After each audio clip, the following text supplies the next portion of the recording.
Hello everyone, welcome back to my channel. ഇന്ന് നമ്മൾ പഠിക്കാൻ പോകുന്നത് +2 ഹിസ്റ്ററിയിലെ കോളനി ഭരണവും ഗ്രാമപ്രദേശങ്ങളും എന്ന ചാപ്റ്ററിൻ്റെ പാർട്ട് 1 ആട്ടോ. അപ്പോൾ നമുക്ക് തുടങ്ങിയാലോ. കൊളോണിയൽ ഭരണം ആദ്യമായി സ്ഥാപിതമായത് ബംഗാളിൽ. ഗ്രാമീണ സമൂഹങ്ങളെ പുനർക്രമീകരിക്കുന്നതിനും ഭൂ അവകാശങ്ങളുടെ ഒരു പുതിയ ഭരണക്രമവും ഒരു പുതിയ നികുതി സമ്പ്രദായവും ആവിഷ്കരിക്കുന്നതിനുമുള്ള ഏറ്റവും ആദ്യത്തെ ശ്രമങ്ങൾ നടത്തിയത് ഇവിടെയാണ്. ശക്തരായ സെമീന്ദർമാരെ വിശേഷിപ്പിക്കാൻ ഉപയോഗിച്ചിരുന്ന പദം രാജ. ശക്തരായ സെമീന്ദർമാരെ വിശേഷിപ്പിക്കാൻ ഉപയോഗിച്ചിരുന്ന പദം ഏതാ? രാജ. ശാശ്വത ഭൂനികുതി വ്യവസ്ഥ നിലവിൽ വന്നത് 1793. ഓർത്ത് വെക്കണേ, PYQ ആണ്. ശാശ്വത ഭൂനികുതി വ്യവസ്ഥ നിലവിൽ വന്നത് 1793. ശാശ്വത ഭൂനികുതി വ്യവസ്ഥ നിലവിൽ വന്നപ്പോൾ ബംഗാളിലെ ഗവർണർ ജനറൽ കോൺവാലിസ്. താലൂക്ക്ദാർ എന്ന പദത്തിനർത്ഥം ഒരു താലൂക്ക് കൈവശം വയ്ക്കുന്നയാൾ. ജോട്ടേദാർ എന്നറിയപ്പെടുന്നത് സമ്പന്ന കർഷകർ.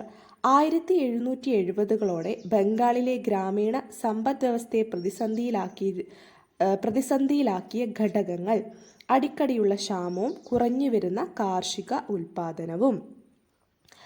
ബർദവാനിൽ നടന്ന ലേലത്തിൽ രാജയുടെ കൈവശമുണ്ടായിരുന്ന അനേകം മഹലുകൾ വിറ്റഴിപ്പിക്കപ്പെട്ട വർഷം 1797. ശാശ്വത ഭൂനികുതി വ്യവസ്ഥ പ്രകാരം ഭൂനികുതി അടയ്ക്കുന്നതിൽ വീഴ്ച വരുത്തിയ സെമീന്ദാർമാരുടെ ഭൂമികൾ കണ്ടുകെട്ടി ലേലം ചെയ്ത് വിൽക്കുമെന്നായിരുന്നു വ്യവസ്ഥ. ഭൂനികുതി അടയ്ക്കുന്നതിൽ വീഴ്ച വരുത്തിയ ബർദവാനിലെ രാജയുടെ എസ്റ്റേറ്റുകൾ ലേലം ചെയ്തു. ലേലത്തിൽ ഭൂമി വാങ്ങിയവരിൽ പലരും രാജയുടെ ദാസന്മാരും ഏജന്റുമാരുമാണെന്ന് കളക്ടർ കണ്ടെത്തി. ലേലത്തിൽ നടന്ന വിൽപ്പനയുടെ 95% വ്യാജമായിരുന്നു. ശാശ്വത ഭൂനികുതി വ്യവസ്ഥയുടെ സവിശേഷതകൾ, ഇത് നിങ്ങളൊന്ന് ഓർത്ത് വെക്കണേ. ശാശ്വത ഭൂനികുതി വ്യവസ്ഥയുടെ സവിശേഷതകൾ ഒന്ന് ഓർത്ത് വെക്കണം. ഓക്കെ. 1793 കോൺവാലിസ് പ്രഭുവാണ് ശാശ്വത ഭൂനികുതി വ്യവസ്ഥ നടപ്പിലാക്കിയത്. അത് നമുക്കറിയാവുന്നതാണല്ലേ. 1793 കോൺവാലിസ് പ്രഭുവാണ് ശാശ്വത ഭൂനികുതി വ്യവസ്ഥ നടപ്പിലാക്കിയത്. ബംഗാളിലെ രാജാക്കന്മാരുമായും താലൂക്കുദാർമാരുമായിട്ടാണ് ശാശ്വത ഭൂനികുതി വ്യവസ്ഥ ഉണ്ടാക്കിയത്. ഇവർ സെമീന്ദാർമാർ എന്ന വിഭാഗമായി പരിഗണിക്കപ്പെട്ടു. സെമീന്ദാർമാർ ശാശ്വതമായി നിശ്ചയിക്കപ്പെട്ട നികുതി നൽകണമായിരുന്നു. ഈ വ്യവസ്ഥ പ്രകാരം സെമീന്ദാർ ഗ്രാമത്തിലെ ഒരു ഭൂമുടമയല്ല, മറിച്ച് സർക്കാരിനു വേണ്ടി നികുതി പിരിക്കുന്ന ഉദ്യോഗസ്ഥൻ മാത്രമായിരുന്നു. സെമീന്ദാർമാർക്ക് കീഴിൽ നിരവധി ഗ്രാമങ്ങൾ ഉണ്ടായിരുന്നു. സെമീന്ദാർ വിവിധ ഗ്രാമങ്ങളിൽ നിന്നും വാടക പിരിച്ചെടുക്കുകയും കമ്പനിക്ക് കൊടുക്കേണ്ട നികുതി നൽകുകയും ബാക്കി വരുന്ന തുക സ്വന്തം വരുമാനമാക്കുകയും ചെയ്തു. സർക്കാരിന് നൽകേണ്ട നികുതിയിൽ വീഴ്ച വരുത്തിയ സെമീന്ദാർമാരുടെ എസ്റ്റേറ്റ് ലേലം ചെയ്യണമെന്നായിരുന്നു. സെമീന്ദാർമാരുടെ ഉത്തരവാദിത്തങ്ങളാണ് കമ്പനിക്ക് നികുതി നൽകുക, ഗ്രാമങ്ങളുടെ മേൽ നിശ്ചിത നികുതി തരംതിരിച്ച് അവരെ അറിയിക്കുക. ഓരോ ഗ്രാമീണ കർഷകനും വലുതായാലും ചെറുതായാലും സെമീന്ദാർക്ക് പാട്ടം നൽകണം. ജോട്ടേദന്മാർ മറ്റു കർഷകർക്ക് വായ്പകൾ നൽകുകയും അവരുടെ ഉൽപ്പന്നങ്ങൾ വിൽക്കുകയും ചെയ്തു. കൃഷിക്കാർ കുറച്ചു ഭൂമി കൃഷി ചെയ്യുകയും ബാക്കിയുള്ളവ ഉപകർഷകർക്ക് പാട്ടത്തിന് നൽകുകയും ചെയ്തു. കർഷകർക്ക് പാട്ടം നൽകി. സെമീന്ദാർമാർ സമ്മർദ്ദങ്ങളെ അതിജീവിക്കാനായി അവലംബിച്ച ഒരു തന്ത്രമാണ് വ്യാജ വിൽപ്പന. എന്താണ് വ്യാജ വിൽപ്പന? സെമീന്ദാർമാർ നികുതി നൽകുന്നതിൽ വീഴ്ച വരുത്തിയത് എന്തുകൊണ്ട്? തുടക്കത്തിൽ നികുതി വളരെ ഉയർന്നതായിരുന്നു. ഈ ഉയർന്ന നിരക്ക് നിശ്ചയിച്ചത് കാർഷിക ഉൽപ്പന്നങ്ങളുടെ വിലകൾക്ക് മാന്ദ്യം അനുഭവപ്പെടുന്ന 1790കളിലായിരുന്നതിനാൽ കർഷകർക്ക് തങ്ങളുടെ നികുതി വിഹിതം സെമീന്ദാർക്ക് അടയ്ക്കാൻ ബുദ്ധിമുട്ടായിരുന്നു. നികുതി സ്ഥിരമായതിനാൽ വിളവെടുപ്പ് പോലും കണക്കിലെടുക്കാതെ കൃത്യമായി തുക അടയ്ക്കണമായിരുന്നു. കർഷകരിൽ നിന്ന് വാടക പിരിച്ചെടുക്കാനും സെമീന്ദാരികൾ കൈകാര്യം ചെയ്യാനും ഉള്ള സെമീന്ദാറുടെ അധികാരം ശാശ്വത ഭൂനികുതി വ്യവസ്ഥയുടെ ആരംഭത്തിൽ പരിമിതമാക്കിയിരുന്നു. ഇതാണ് സെമീന്ദാർമാർ നികുതി നൽകുന്നതിൽ വീഴ്ച വരുത്താനുണ്ടായ കാരണം.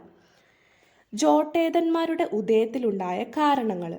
18ാം നൂറ്റാണ്ടിന്റെ അവസാനത്തിൽ നിരവധി സെമീന്ദാർമാർ പ്രതിസന്ധി നേരിടുന്ന സമയത്ത് ഒരു കൂട്ടം ജോട്ടേതന്മാർ ഗ്രാമങ്ങളിൽ അവരുടെ സ്ഥാനം ഉറപ്പിച്ചു. 19-ാം നൂറ്റാണ്ടിന്റെ തുടക്കത്തോടെ ജോട്ടേതന്മാർ വിശാലമായ ഭൂപ്രദേശങ്ങൾ സ്വന്തമാക്കിയിരുന്നു. പ്രദേശത്തെ പാവപ്പെട്ട കർഷകരുടെ മേൽ ശക്തമായ അധികാരം ചെലുത്തിക്കൊണ്ട് അവർ പ്രാദേശിക വ്യവഹാരത്തെയും പണം കടം കൊടുക്കലിനെയും നിയന്ത്രിച്ചു. ഗ്രാമങ്ങൾക്കകത്ത് ജോട്ടേതന്മാരുടെ അധികാരം സെമീന്ദാർമാരുടേതിനേക്കാൾ കൂടുതൽ പ്രഭാവം ഉള്ളതായിരുന്നു. ഗ്രാമങ്ങളുടെ നികുതി വർദ്ധിപ്പിക്കാനുള്ള സെമീന്ദാർമാരുടെ ശ്രമങ്ങളെ അവർ ശക്തമായി എതിർത്തു.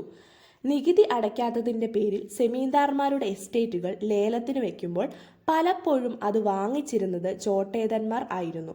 സമ്പന്ന കർഷകരും ഗ്രാമത്തലവന്മാരും ബംഗാളിൻ്റെ ഇതര ഭാഗങ്ങളിലെ ഗ്രാമപ്രദേശങ്ങളിൽ ശക്തരായി ഉയർന്നു വരികയായിരുന്നെങ്കിലും വടക്കൻ ബംഗാളിൽ ജോട്ടേതന്മാരായിരുന്നു ഏറ്റവും ശക്തർ. ജോട്ടേതന്മാർ അറിയപ്പെട്ടിരുന്ന മറ്റു പേരുകളാട്ടോ ഹൗലദാർ, ഗാന്ധിദാർ, മണ്ഡൽ. അപ്പം മണ്ഡൽ എന്നൊക്കെ ചോദിച്ചിട്ടുണ്ടെങ്കിൽ ജോട്ടേതന്മാരാട്ടോ. ജോട്ടേതന്മാരുടെ ഭൂമിയിൽ കൃഷി നടത്തിയിരുന്ന പങ്കാളിത്ത പാട്ടക്കാർ അറിയപ്പെട്ടിരുന്നത് അതിയാർ ബർഗേദാർ.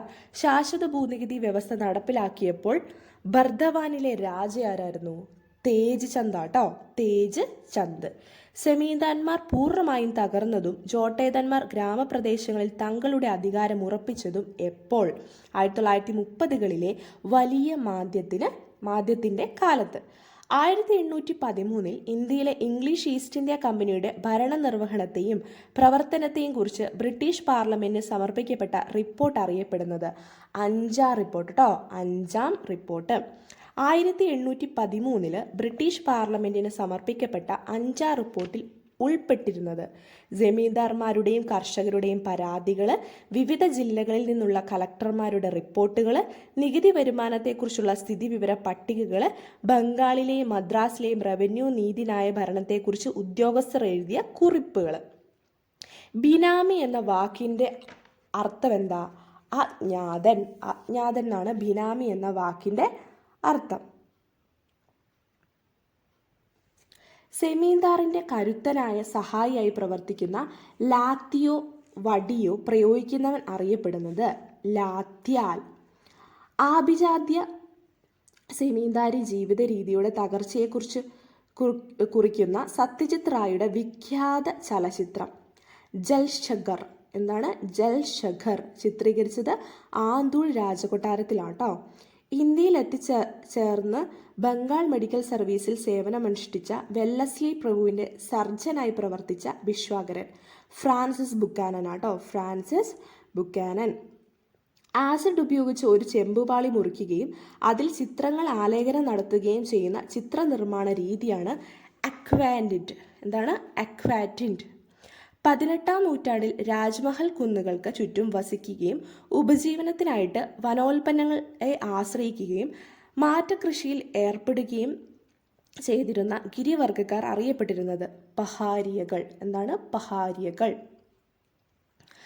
കൈക്കോട്ട് കൊണ്ട് മണ്ണ് മെല്ലെ ഇളക്കി തെളിച്ചെടുത്ത ഭൂമിയിൽ ഏതാനും വർഷത്തേക്ക് അവർ കൃഷി ഇറക്കി. അവർ വനങ്ങളിൽ നിന്നും ആഹാരത്തിനായി മഹുവ, ഒരു പുഷ്പമാട്ടോ, അത് ശേഖരിച്ചു. തങ്ങളുടെ പ്രദേശത്ത് അതിക്രമിച്ചു കയറുന്നവരെ അവർ ചെറുത്തുനിന്നു. അവരുടെ സംഘത്തിൽ ഐക്യം നിലനിർത്തിയിരുന്ന മുഖ്യന്മാർ തർക്കങ്ങൾ തീർപ്പാക്കുകയും ഗോത്രയുദ്ധങ്ങളിൽ മറ്റു ഗോത്രക്കാർക്കും സമതല നിവാസികൾക്കുമെതിരെ സ്വന്തം ഗോത്രത്തെ നയിക്കുകയും ചെയ്തു. 1770-കളിൽ ബ്രിട്ടീഷുകാർ പഹാരികളെ വേട്ടയാടി പിടിച്ച് കൊന്നൊടുക്കി. 1780-കളിൽ ബഗൽപൂരിലെ കളക്ടറായിരുന്ന അഗസ്റ്റസ് ക്ലീവ്ലാൻഡ് പഹാരിയ തലവന്മാർക്ക് വാർഷിക ഭത്ത നൽകുകയും തങ്ങളുടെ ആളുകളെ അടക്കി നിർത്താൻ അവരെ ചുമതലപ്പെടുത്തുകയും ചെയ്തു.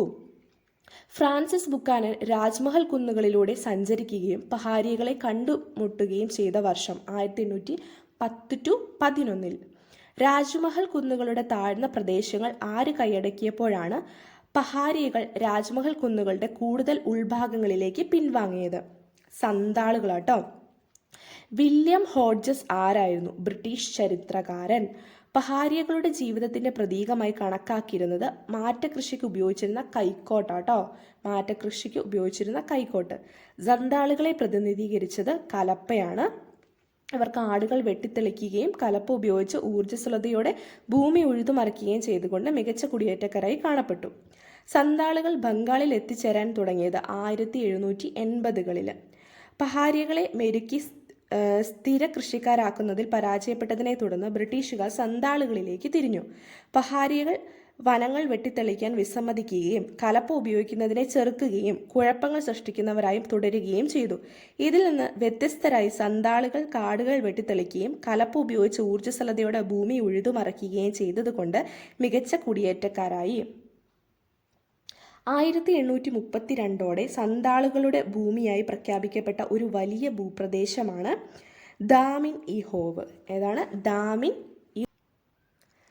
അപ്പോൾ നമ്മൾ +2 ഹിസ്റ്ററീൻ്റെ കോളനി ഭരണവും ഗ്രാമപ്രദേശങ്ങളും എന്ന് പറഞ്ഞ ചാപ്റ്ററിലെ ഫസ്റ്റ് പാർട്ട് തീർന്നിട്ടുണ്ട്. സെക്കൻഡ് പാർട്ട് നമുക്ക് അടുത്ത വീഡിയോയിൽ പഠിക്കാം കേട്ടോ. നിങ്ങളിത് എന്തായാലും പഠിക്കാം. ഇത് നമ്മുടെ ഡിഗ്രി പ്രിലിംസിന് ആവശ്യമായിട്ടുള്ള NCERT ചാപ്റ്ററാണ്. മറന്നുപോകാതെ എല്ലാവരും പഠിക്കാം കേട്ടോ. Okay, thank you.